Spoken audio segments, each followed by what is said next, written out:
are listening to the Human Care Podcast, part of the Invisible, Not Broken podcast network. I'm your host, Eva Minkoff. This podcast features conversations with health entrepreneurs, care professionals, patient advocates, and industry changemakers. What do they all have in common? The mission to humanize healthcare. In every episode, we offer unique stories paired with education, actionable tips, tricks, and takeaways, all to help you better navigate healthcare and transform it into human care.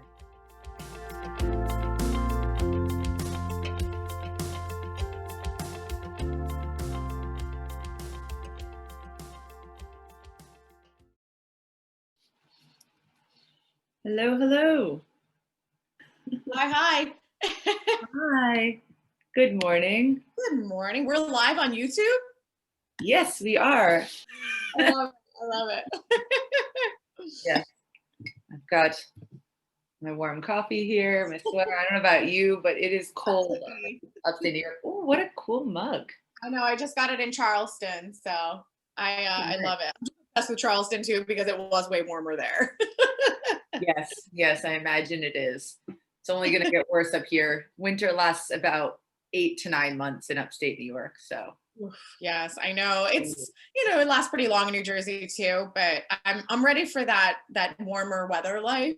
So yeah, you tell me. I'm moving to Fresno, California next year. I don't remember if I told you that. Oh, yeah. I'm very excited. My joints are very excited for the lack of humidity. You know what I read actually about you today that I didn't know is that you came from Seattle to New Jersey. Was that just for med school or were you out there? Yeah, so I was in Seattle. That's where I started practicing, and I was practicing there I actually only lasted 8 months. I couldn't stand it. So then I pretty much looked at my husband and I said, all right, enough's enough. I'm going to Jersey and opening my own business. Are you coming? And he's like, okay. Yeah, I was definitely just not cut out to work for other people. I hear that. Yeah. That was the way. And I guess I'm doing the same thing with following my husband, the doctor, right? Like he got a job in Fresno. I guess that's where I'm going. Yeah. I love it. It's okay. He's got, higher calling of helping the babies. I love it. Yeah. Well, anyway, today I think we have a lot to talk about. Really want to distinguish the differences between integrative and functional care, and also what integrative care looks like for you and Dr. Nick at Integrative Wellness Group. Mm-hmm. But then also going a little bit more into how emotions impact our health and how a lot of things go overlooked. I think luckily it's a topic that people are talking about more today, but it's still not resonating with people on the level that I think it needs to be. Mm-hmm. So I really want to talk about that. And also my favorite topic in the world, which is about patient-doctor relationships. So that's a little preview, but of course we'll go with the flow. So why don't we start with you introducing yourself in whatever way you'd like to introduce yourself. So I am Dr. Nicole Rivera. I have been practicing, I can't believe I'm going to say it. It's been like 10 years now. It's time flies, let's put it that way. But I started my practice in New Jersey. It really started out with doing pretty basic testing. So we were doing blood testing, we were doing heavy metal testing. We primarily had chiropractic in our office with some physical therapy, health coaching, supplementation, and diet.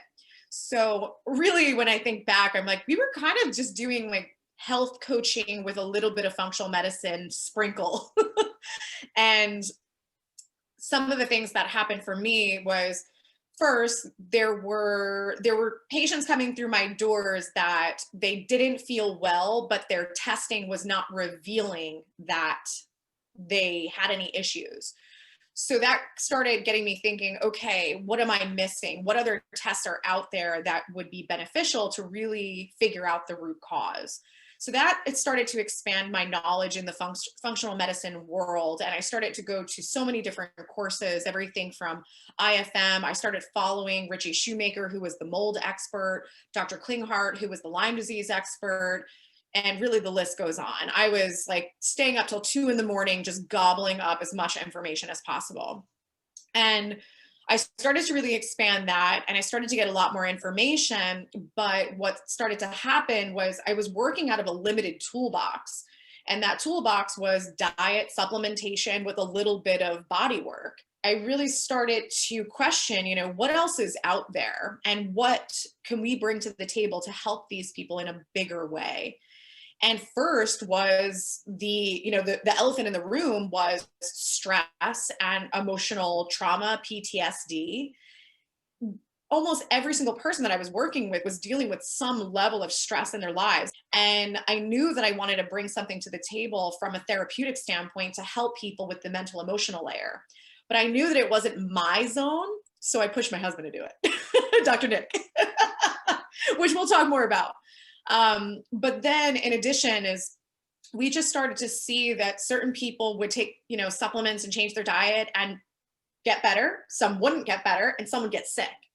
So I started to learn more about detox modalities, and I started to learn about functional neurology, which I actually had a background in, but I wasn't using it a ton because I didn't know how to infiltrate it all together. So pretty much I started to not only expand my knowledge of testing and analytics and diagnostics, but then I also started to expand my toolkit for how to help people truly get better. And that's how we became an integrative medicine practice.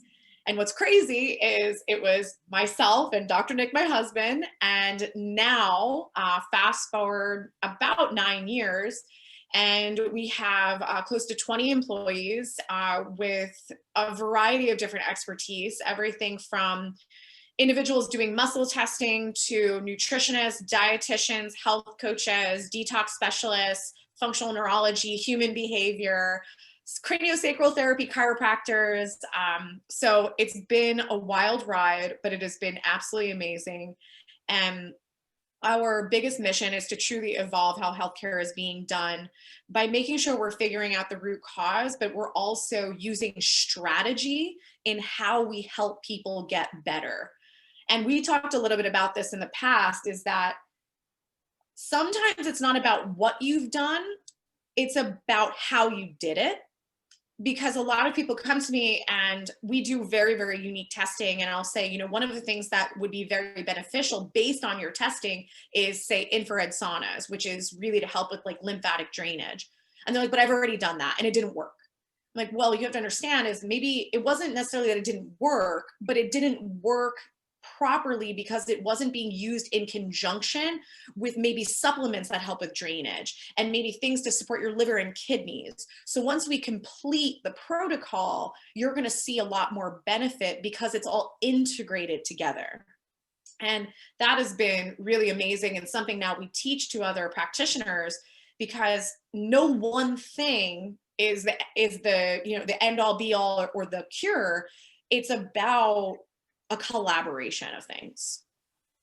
A multi-pronged approach to taking care of yourself, but not just having all these different modalities, but having them work together. Yes. That's really key, because maybe a lot of people will be like, well, I started working on my nutrition and then I started working out and then I don't know, and then I started doing acupuncture or what have you. But if a lot of those aren't working together and in the right way, yeah, it makes a really big difference.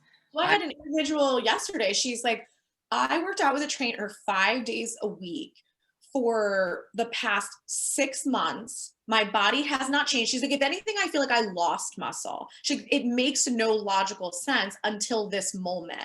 And she was pretty much in complete insulin resistance and having major vascular issues because her blood sugar was like on a roller coaster.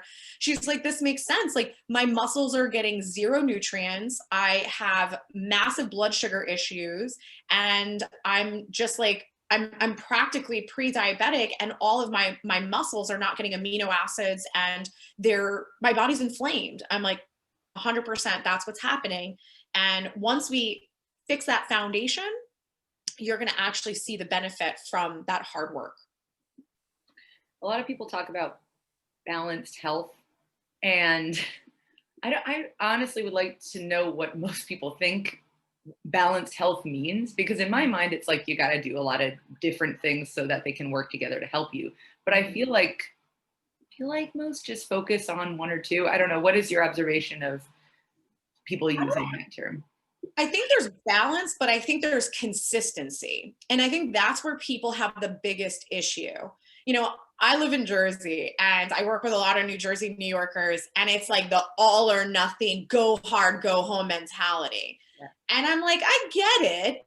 Cause there's aspects of me that are 100% like that. I used to be like insane, all or nothing person, but it's about small things consistently. So when people, you know, reach out to our office, like I've worked with our client services team because I'm like, listen, if the mindset is like, I'm going to go hard with the protocol for the next 3 months in order for me to then go back to the same lifestyle of working 90 hours a week and commuting and eating crap and doing X, Y, and Z. I'm like, that's not how this works. It's about like, I'd rather you do less, but be consistent with it. Mm-hmm. And like, for me, one of the other things that I didn't mention about becoming integrative was in the very beginning, I was diehard with like supplements and nutrition, elimination diet, because I was on my own journey. I was trying to work through mercury toxicity. I had a lot of parasitic infections in my gut because I was a pescatarian and I didn't know that buffet sushi wasn't good. We've all been there. So I personally was juicing, smoothieing, kale salading, like don't eat gluten, don't eat dairy, don't eat this, don't have a glass of wine. And it was sucking the life out of me. Like I grew up with one of my primary core values being, social gatherings and quality time. And I'm Italian. It was always around food. So there was like a huge part of me that was being ignored because I was trying to live this quote unquote healthy lifestyle. But what was more frustrating was with the elimination diet and the 40 supplements, I still didn't feel that great. I was like, what am I missing? Like, what else is out there? Like, what am I ignoring in my body? What do I not know? And that was a big culprit as to why I started to explore the mental, emotional side. I started to explore the energetic side, the meridians, and a variety of other body systems that are unfortunately ignored in conventional methodology. Ooh, yes. So let's dig into that. I did it like this evil, what is it? Like a Dr. Evil with my finger. I don't even know where that came from. I love it. Anyway, yes, that I gotta say, that's where for me, my health journey really changed. And I've seen it countless times with friends, colleagues, family members, people in the chronic illness community like myself, just how impactful addressing the emotional side of, well, just your emotions, whether they be around health or outside of health, right? So you mentioned it's the elephant in the room that people don't talk about. First of all, why do you think people don't talk about it? I think everybody has their own reasoning, but I think people feel guilty for how they feel. And my husband, Dr. Nick, has I've personally embarked on Dr. Demartini's training, but my husband has gone the mile with it and has become a facilitator for something called the Breakthrough Experience. And Demartini, his whole foundation has been studying human behavior for 40 years. And he's actually infiltrated physics into human behavior and emotional trauma, pretty much saying nothing is created nor destroyed. Everything is always in balance. And it's pretty wild when you start really getting into the nitty gritty of that. But what my husband says, which is from his mentor, Dr. Demartini, is that the biggest things that hold us back is guilt and shame. And this is something that when people have an emotion that is maybe not accepted by their family or society, then they feel guilty about that. Or if they think a certain way that, again, doesn't adhere to the common belief, then they feel guilty or shame about it.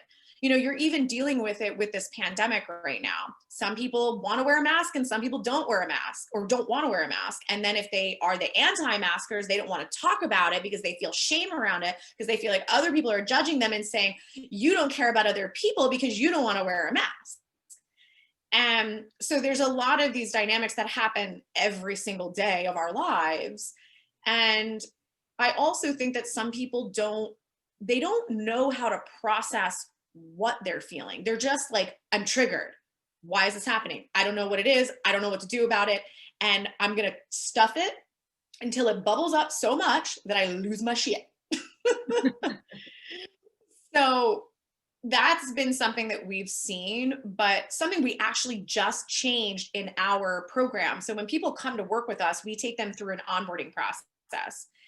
And my husband has been saying for a year now, he's like, we need to make the values determination part of our onboarding process. And I was the one who was apprehensive about it because I was like, not everybody's ready to talk about like the emotional side or like what they value. I was like, I feel like some people physiologically are in such a bad place that going through that work is sometimes difficult. He pretty much called me out on my own shit. And we decided to bring it in because something that I've experienced, and especially in the Lyme disease community, is I had a specific patient that stands out in my mind. And I said to her, I go, she was sick for a very long time. And I go, if you were better tomorrow, what would be different about your life? What would you do different? Would you get a cup of coffee with a friend? Would you go for a walk? Would you like take a course? Would you sign up for school? Like, what would be different? She had no idea. She literally had no idea what she was working towards. And I realized in that moment is that if you don't know what you're working towards, if your goal is just to be symptom free, you have to have a why. Why do you want to be symptom free? Why do you want to get better? Like, what is the light at the end of the tunnel? And if you don't know what you value, you don't know what's important to you, you don't know what you're working towards or what your goals are, sometimes the healing journey comes to a halt. And it's not about the therapies, it's about we don't know what we're working towards. It's such a great question. I have actually asked myself that question a number of times, but you forget to, because sometimes it's like, oh, well, this is what I'm doing. I'm doing my PT every day. And my PT has to remind me, like, what's the actual goal? And what's the measurable goal? Like, are you able to do X, Y, and Z? Are you able to do X for longer, let's say, or maybe lift something heavier? And more so, why is that important to you? Mm-hmm. Yeah. And usually I find that your why is stronger than you think. If you know that, I feel like there's a word for this or a term for this, but when you keep asking why, it's like a why ladder almost. Yeah. Like, oh, well, I want to be able to go take a walk with friends. Why?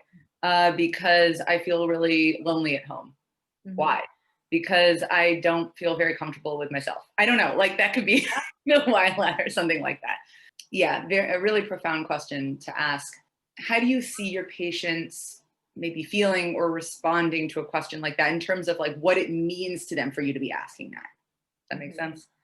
Like, what does it mean for them to get better? No, what does it mean to them when you ask that question, as in your relationship?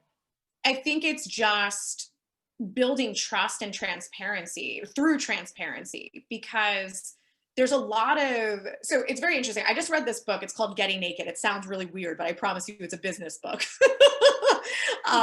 But it was discussing a consulting firm and the core values of this consulting firm. And one of the things is they were acquired by a different company, and they had someone coming in to evaluate like what were their practices, because they were very successful. And one of their principles was enter the danger. And I was like, ooh. And enter the danger was to enter the conversation that nobody else is willing to have. And that is something that like hit me like a ton of bricks, because I wasn't always comfortable with this, but it's something that I don't look at it from a comfort level now. I look at it as, this is my job. This is my job to bring things to their consciousness that maybe they're not aware of. And maybe they're going to be pissed off at me in the moment for asking those questions, but after they marinate on it and understand that it came from a good, honest place and really just helping them along their journey, then I know that, that trigger will dissipate. But it's about asking those questions to provoke something that maybe they haven't really thought about as being part of the obstacle. And I know that something with the values determination that we do is, this is something that allows you to understand your core values. So what you were just saying about the why ladder is, the why ladder comes back to like, what is the most important to you? And when I learned about this, I started to understand why I was triggered by certain things. So then when I understood that I operate out of my values and other people operate out of what's important to them, like, that's okay if I don't agree, because who am I to say that their values are wrong or right? They're not, they're just their values. And I just felt that that was so unbelievably freeing.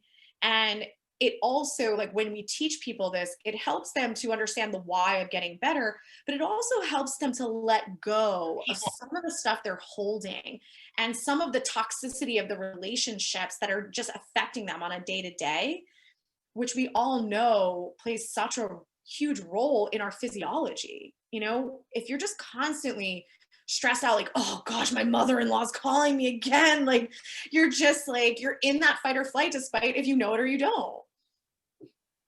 So true. Stress comes in many forms, a lot of which I think go undetected. 100%. So I will say, I just went to South Carolina for a week. And prior to leaving, I was busy, had a lot of stuff going on, because like, we're planning for 2021 for 2 companies and all these things. But I wouldn't have told you that I was stressed. It took me 5 days to freaking relax.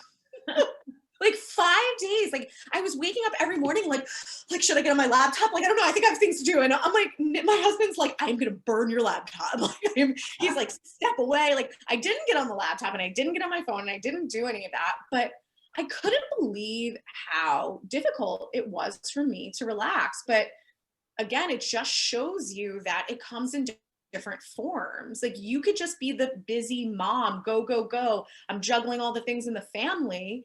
And like, you're in a stress response because you're so busy and overloaded. So it has many different faces.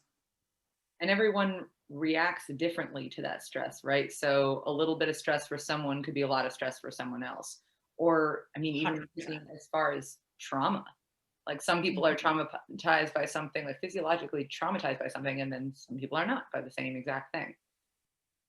Yes. Yeah. And I think people need to honor that and not feel guilty about it, is that is 100% true. But I find that some of the strong people, which I classified myself, is like, I had to be strong to kind of like move forward in my life. But I just realized I was just stuffing everything away, and it was actually completely compromising my physiology of my body. So the people that look strong, calm, cool, and collected on the surface usually have a lot of things that are brewing inside that are actually setting them back with their health tremendously. And then there's other individuals that are like, I just need to like word vomit about it. And they're actually almost like releasing more than the average person, because energetically, when you talk about it, some people are looking for advice. Some people are just looking to say it, to almost like work through it in their own mind so that they can heal from it as well. So it's not about feeling guilty of where you're at in that spectrum, of just like honoring that everybody's different. Yeah, I really can attest to the latter. Like, I'm someone who needs to get things out in order to process them. Although I'm still very high stress. I'm in a sort of an extreme personality, so it is what it is. I try to deal with it as I can. But absolutely, I consider part of my treatment I have fibromyalgia, EDS, mast cell, possibly small fat. I haven't gotten tested for a couple of them, but anyway, And I'd be interested to talk to you about those. But let's just say with fibro, my sort of neuropathy, random pains, I notice that if I digest whatever is going on with my body or my circumstance, there's a huge difference. Like I need to get it out of my brain and figure out what's going on. So I have notebooks everywhere. I love it. I really appreciate my husband's, I don't know what to call it. He's patient and he'll let me just word vomit on him when he knows I need it. And just talking to friends. Sometimes I talk out loud to myself and record it actually in case I need to revisit. I don't know how anyone feels about these tactics. It's worked really well for me. And actually, so I have, a few different pain related conditions. And while PT really helps my EDS, for instance, like actually strengthening the ligaments and whatnot, the best thing that I do to take care of myself is various stress reduction techniques, because that affects everything in terms of my pain. And I was actually wondering if you could elaborate on that a little bit more about how our emotions affect our bodies. That's a big topic, I know, but like, I know. One thing I want to say about just like everything you just said is, so I recently did something called human design. It was, it takes into consideration, there's like aspects of like numerology in it. So it takes into consideration your birth date, your time, things like that. And there's 4 different categories, but I was something called a projector. And exactly what you just said is how I process mental, emotional things as well and I always remember, like, as my husband, he would think that I was saying things out loud because I wanted advice. And then I was like thinking in my head, I'm like, well, I guess I am saying it out loud because I need advice. But it actually tells you a lot of in-depth aspects of your human design. And it was pretty much stating that you say it out loud to other people or even to yourself, not because you're looking for advice, but it's because that's how you process and you work through it on your own. Mm-hmm. And I was just like, oh my gosh, aha moment, like total light bulb, because that's definitely the way that I feel. But then I feel bad if he's giving me advice and I'm like, no. And he's like, well, why are you telling me that? That's so true. He's actually really good. I'm not good at doing that. If someone's thinking out loud to me, I will often say something and I need to learn to not. He is actually really good at just listening. Sometimes I would give some input. Like, are you there? Like, there? Hello? And he'll repeat back to me. He's listening, but I don't know. He's one of those people, if like he feels like he can't be helpful, that he won't say anything. I don't know if that's a doctor thing. I'm not sure. I think you have to have that attribute to be a doctor in general, but yeah. But back to your other question is, this is actually a really interesting story. So going back to Dr. DeMartini and some of the things that I've learned from him, he actually talks a lot about human behavior, mental, emotional, and its manifestation in the body, and how left and right side of the body are split from a gender perspective. So there's a lot of manifestations on the left side of the body that can be correlated to a female figure. And then the right side of the body is correlated to a male figure. So I had a woman, and all the organs in Chinese medicine are actually tied to specific emotions. So I had a woman who came to me, and I was doing my DNA-based testing. I did blood work. I ended up actually doing a chest x-ray. I did a heavy metal test, but overall, she had a lot of things coming up on the right side of the body. So she specifically had a lot of stress in her right lung that was present through some blood markers as well as her chest x-ray. She also had some things that were going on in like the right shoulder area. And then she had a lot going on in her liver as well, based off of her lab testing. So I asked her, I was like, so this might sound a little far-fetched, because we didn't talk about it in her initial consultation. Like, she specifically came in saying like, I feel really off, my digestion's bad, I'm having a lot of pain on this right side, but we didn't talk about anything mental, emotional, because it just wasn't necessarily being presented as an obstacle. And I was like, okay. I was like, so you have a lot of things going on this right side of the body. Before I go into all the physiological aspects, I just want to make sure that we're not missing anything. I was like, so your liver is actually associated with anger and resentment. I was like, your lung is associated with like grief and loss. I was like, and then like when it comes to shoulder and even like your hand, this could be like something that you're holding on to. I was like, so has there been anything that's happened in relation to a male figure that has caused you to feel loss or anger or resentment or something that you feel like you're holding on to or trying to let go of? And she broke down crying and she said, I just found out a couple of weeks ago that my husband has been cheating on me. And I'm obviously very angry and I'm grieving already the loss because I know that I have to leave him, but I'm holding on to it as long as I can.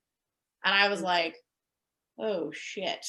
And then I was like, okay, you got to talk to Dr. Nick because this is not my zone of genius. It Wow, was you're a like pretty a wild. fortune teller, or I have been called a witch doctor. a witch doctor. Yeah. Wow. But I was just at that moment, I was just like, you just have to ask those questions, even despite you being wrong. Like if I was wrong, I would have just moved on with the conversation and just been like, okay, this is what's physiologically happening. But for this individual, she needed physiological help. Like we definitely needed to work through like helping her liver with the detox pathways. And there were definitely things that needed to be worked on and detoxed, et cetera. But I knew that if we didn't address that other piece at all, we would have hit a plateau in a few weeks. And then she would have given up and said, like, I'm not getting better. So that is something that I feel like is my due diligence as a practitioner, is acknowledge all of the aspects and provide the right tools so that your patient doesn't lose hope on themselves thinking like, I'm never going to get better. And so she ended up working with Dr. Nick through some of the DiMartini methodology and working through that. And she was actually able to walk away from, she chose to walk away from the marriage. He did, ask, like, is this something that you want to work through? Do you want to potentially explore staying with him? And if so, we will work through that and I will give you tools. And she decided it was best for her to leave, and they worked through that and she was able to walk away, heal herself, but also like step into the life that she was wanting, but not willing to speak about out loud. So, and that's both emotionally and physically. Yeah, 100%. So, Wow. so it's pretty fascinating when we're talking about how stress, emotions, PTSD can manifest in the body. And that was just that individual. One of the things I say to people is if you are the individual who has tried so many different modalities, you've detoxed, you've done supplements, you've done physical therapy, you've tried the gamut, and you're still hitting that roadblock, it might be time to be honest with yourself if there is something mentally and emotionally holding you back. And this could be from childhood. It doesn't have to be in the past year of your life or 2 years of your life. But it's very fascinating, even to me, is just, I didn't think that I was holding anything from my past and my childhood. And when I hit my own roadblocks and worked through some of these different things through Chinese medicine, it was actually through acupuncture as well as through the DiMartini method, I just couldn't believe how much I was holding on to that was completely not in my awareness. And not that working through that was not just about my physical health, but it was about allowing me to be free of these limiting beliefs that allowed me to really excel as a human and excel as an entrepreneur and a business owner and a leader. So it was holding me back in so many more ways than just my health. Limiting beliefs, those will really, well, limit you. I mean, just to put it frankly. Actually, that was the same with myself, reflecting on my childhood in ways that I was clearly avoiding. I led me to get clear on what my limiting beliefs were and how they related to my current pain. Mm-hmm. And ever since confronting those, I have been, it's not like I'm pain free, but there's definitely been a huge shift in how I experience my pain. And I actually feel like I have more control over it as well. It's very interesting. And while I don't know about this for sure, like there was an incident that happened when I was 8 years old, and I don't remember pain before that, but I remember afterwards. And when I say incident, I mean an emotional incident. I don't mean like I fell over and hurt myself. So it's probably related some respect. I don't know the details, but yeah. Well, even with connective tissue, so connective tissue, obviously EDS, and as well as even, you know, certain Lyme cases is, so Louise Hay wrote a book. Now I'm totally going to forget the name of it, but it was, so it was actually, it's very funny because DeMartini is like, she took my work. Like, okay. But it was in relation to how emotions manifest as very specific conditions. And specifically, they talk about like connective tissue disorders, including even lupus. And the emotion tied to it was, I'd rather die than be wrong. And I was like, whoa, that is really intense. And yeah. So it's like very rigid thinking is something that can actually manifest in the connective tissue. So I thought that that was like so fascinating. So like every now and again, I pull out that book and I'm like, oh man. Intense to say the least. Yikes. Yeah. Okay. So for the people out there, of which there are many, who have tried like quote unquote everything, right? And they've either done the go hard or go home, or they've tried a combination of supplements and diets and exercise, yada, yada, yada. What would you suggest as like the first few next steps in going down a new route? Yeah. Well, I think that one of the biggest things is that, you know, we do some really unique testing that, you know, when I start talking to my real scientific colleagues that are like evidence-based everything, you know, they are like, well, how does that possibly work? And like, where does that come into place? Especially like some of our biomeridian evaluations, because we take various data points. Like we don't rely on one thing. And I think that's really important for people to understand, is that even if you've been to the doctor who did the urine analysis, the blood analysis, the stool sample, the neurotransmitter testing, you know, whatever, all the different specimens, the saliva test, the, you know, nasal swab. When you think about that, that is all looking at the body from a biochemical standpoint. So we want to also look at the other layers. We want to look at the neurological system. We want to look at the mental emotional. We want to look at the meridian system. We want to look at the DNA. We want to look at all of those different avenues to really truly know what is the foundational problem. Because a lot of individuals have infections. They have Lyme disease. They have co-infections. They have mold toxicity. They have those things. They truly do. But sometimes it's the foundational problem that has been overlooked. And maybe that foundational problem is the fact that they are absorbing all of the negativity from everyone around them, which yes, can affect you emotionally, but yes, it affects you energetically. Even if you believe in that or not, it's real. And maybe it was the PTSD from when you were 8 years old. Maybe it is, you know, some type of toxicity that can't be picked up on those types of tests, but maybe could be picked up on a DNA-based test. So that's what I find is I've worked with so many Lyme patients, and they have come through my doors and they've given me their laundry list of diagnoses. And I said, okay, thank you. This is amazing. Give me all these different labs, but it's my due diligence to figure out if anything is missing from here. And it's not because I'm going to pad more diagnoses on, but it's a matter of just figuring out, was there something more foundational that hasn't been addressed just yet? So I think that that's like absolutely step number one. But when we do our testing, we also use the testing to figure out like, what does that person need to get better?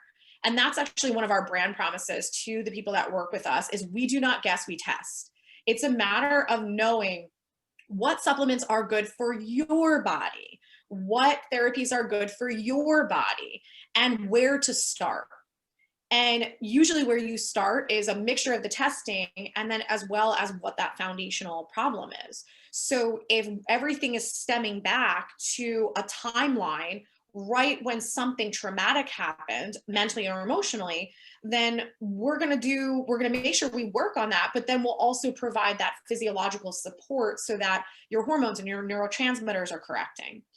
So it's really getting down to that micro level and getting away from the cookie cutter and getting away from the subjectivity. That is personally one of my biggest issues with medicine, is that everybody wants to see the expert, but honestly, the expert is the expert in the one thing, and they're using their proven results that they've seen work with other clients, assuming that it will work with every client.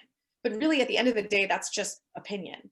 So it's a matter of leveraging better testing to know, like, okay, I work with this diagnosis or disease or whatever you want to call it, but I'm making sure to take every single person's situation and physiology into consideration and getting very, very personalized with that.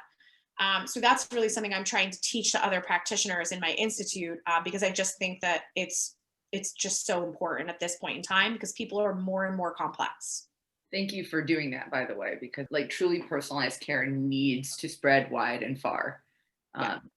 I don't know why that's such an epiphany for people. Like it seems pretty obvious to me, but anyway, I digress. What about from the patient side? What can they do to, in some ways, be a better patient for you? Like, what work can they do before coming in, let's say? Just have an open mind is really the biggest thing. Have an open mind and trust the process.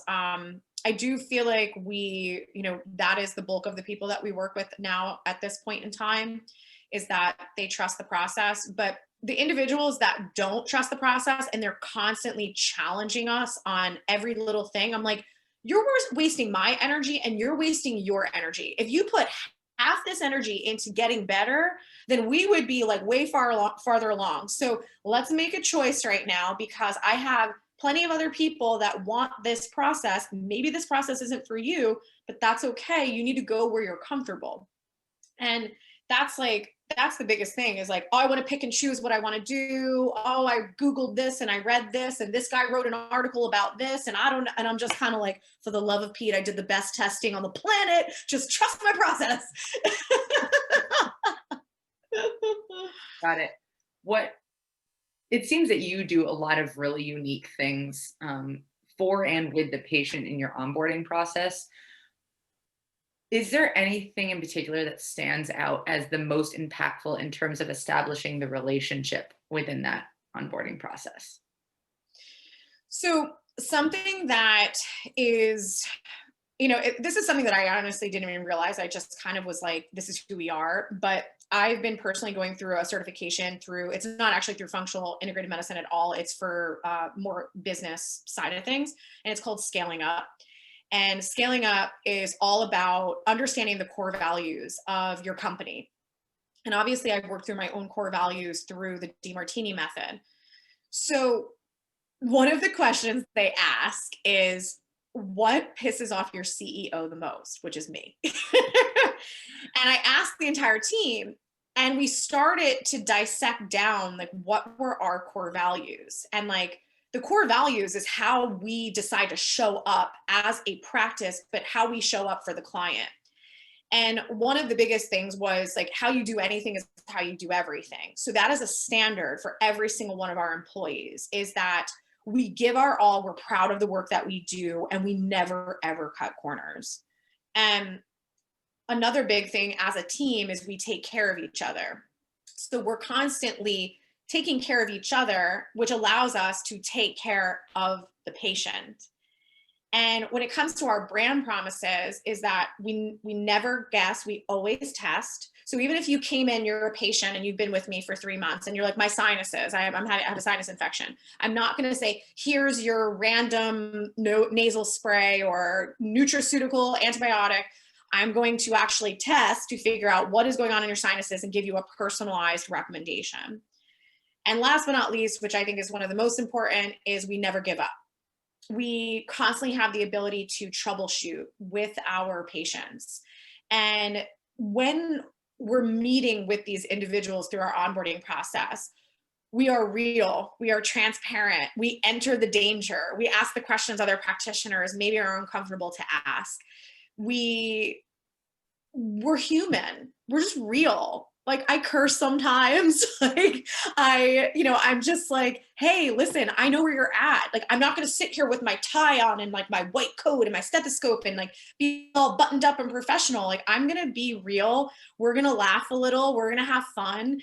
And I'm going to let you know that this is not a practice that we're going to put you in fear.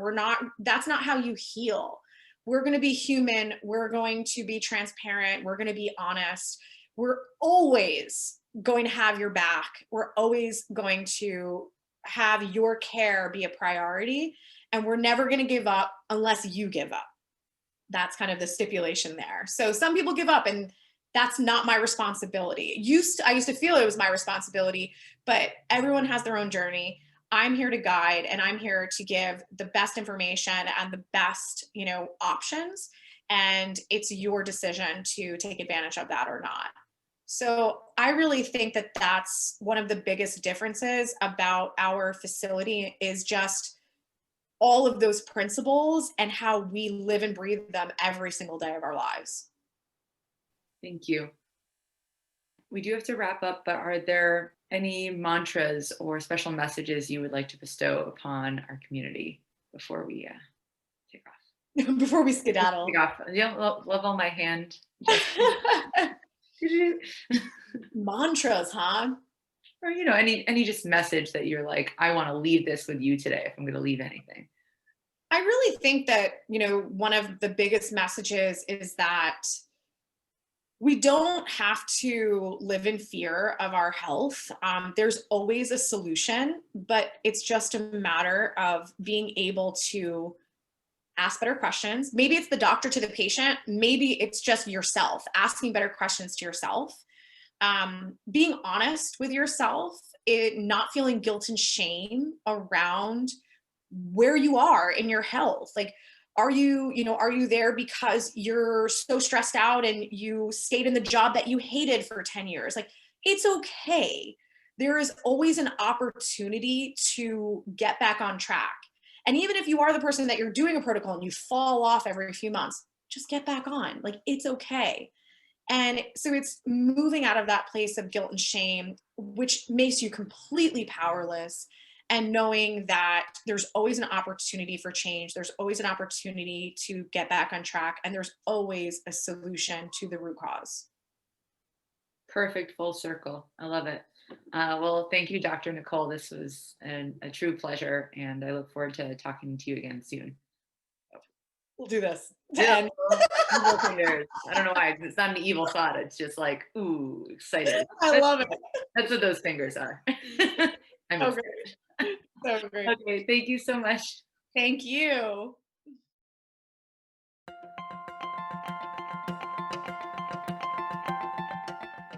The Human Care Podcast is part of the Invisible Not Broken podcast network, a network that includes several chronic illness, disability, and health-related podcasts, including Explicitly Sick, hosted by Monica Michelle, Discomfort Zone, hosted by Jason Herderick, and of course, the original Invisible Not Broken podcast.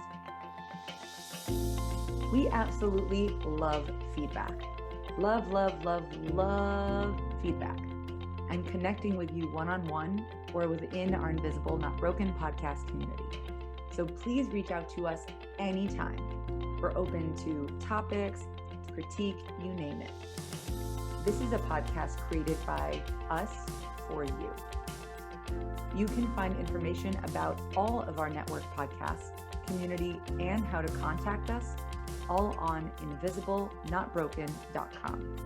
You can also find us on social media platforms through the handle Invisible Not Broken and humancare_podcast.